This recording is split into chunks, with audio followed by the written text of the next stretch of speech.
from Jalna, Maharashtra. First of all, it's a pleasure to wear this apron which is given by Febina Group. This is an incredible platform for home-based chefs like me. All thanks to Febina Group, which is sponsored by MJ Rajasthani.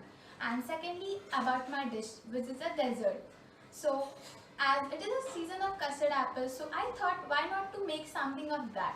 So here is name of my recipe, which is Sitafal mousse cake with Pista Parline, and I assure you will love it. So here we go.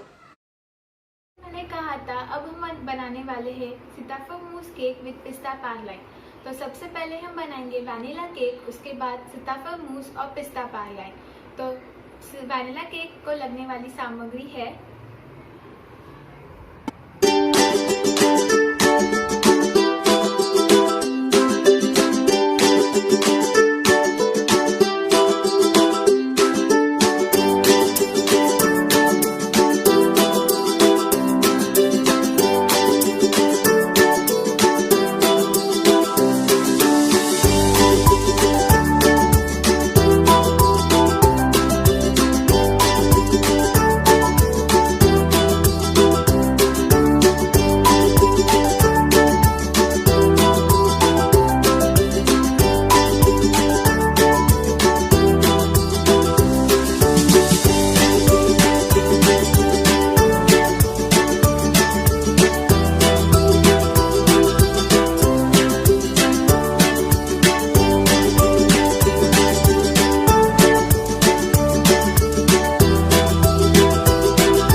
जैसे हमने देखा हमारा cake gas पे रखा है, तब तक हम बनाएंगे सीताफल मूस जो हम उसके ऊपर फिलिंग में डालने वाले हैं।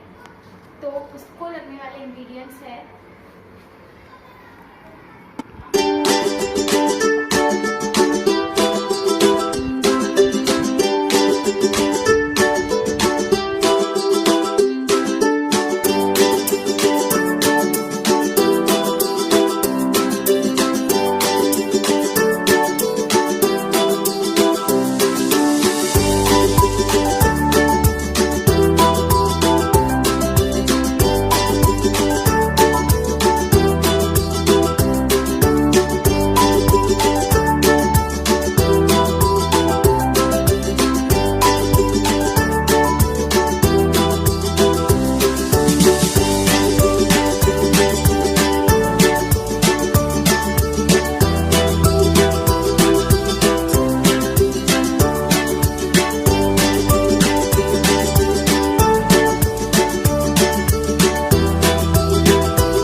करने के लिए रखा है, तब तक हम बनाएंगे पिस्ता पार्लाइन। उसको लगने वाली सामग्री है